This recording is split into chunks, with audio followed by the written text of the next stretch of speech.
What's hidden was even greater. The mysterious expedition to Antarctica, known as High Jump, was a U.S. naval operation officially organized by Admiral Richard E. Byrd, 1946 to 1947. Its goal was to establish a research base in Antarctica. Was it an operation of this scale, just for a base? It wasn't just a simple base. There was also talk of establishing a deep-seated elite lodge there, Lodge 777. A large number of elite crew members were on this expedition, including Richard Byrd himself. But why was Lodge 777 chosen for this particular location, which was established in 7 days? Here is the unofficial version, according to some theorists.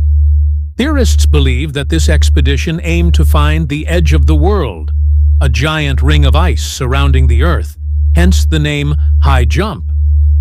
But others go further, speaking of an expedition to discover a tunnel through the ring of ice, with the goal of finding a path to other worlds. Even stranger still, according to a television interview conducted by Admiral Byrd, Antarctica contained vast resources, but instead of exploiting them, they returned several times, and then nothing. Then the Antarctic Treaty was signed, declaring this territory neutral, designating the area a scientific reserve, a sanctuary for freedom of scientific research, and prohibiting military activities.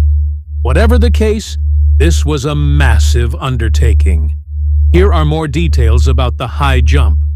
According to the official account, the operation involved 4,700 men, 13 ships, and 33 aircraft, all to establish a research base camp that would be called Little America 4, Antarctica.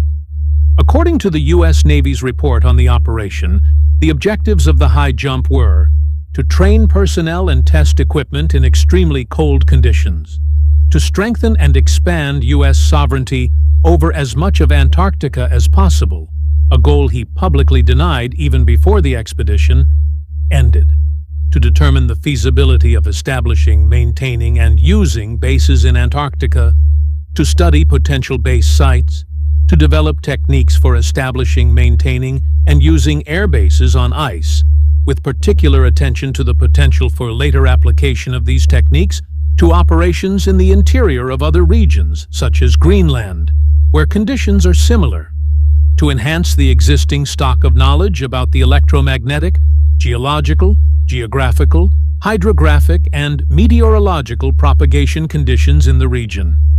To complement the objectives of the Nanook mission, a similar, smaller-scale project is being conducted in East Greenland. Participating units: Task Force 68, Admiral Richard H. Cruzen, USN, Commander, Eastern Group, Task Group 68.3, Captain George J. Dufk, USN, Commanding Officer, Seaplane Cutter, USS Pine Island, Captain Henry H. Caldwell, USN, Commanding Officer, Destroyer USS Brownson, Commander HMS Jember, USN, Commanding Officer, Carrier USS Canisto, Captain Edward K. Walker, USN, Commanding Officer, Western Group, Task Group 68.1, Captain Charles A. Bond, USN, Commanding Officer, Seaplane Cutter, USS Currituck, Captain John E. Clark, USN, Commanding Officer, Destroyer USS Henderson, Captain C.F. Bailey, USN, Commanding Officer, Carrier USS Cacapon, Captain R.A. Mitchell, USN, Commanding Officer,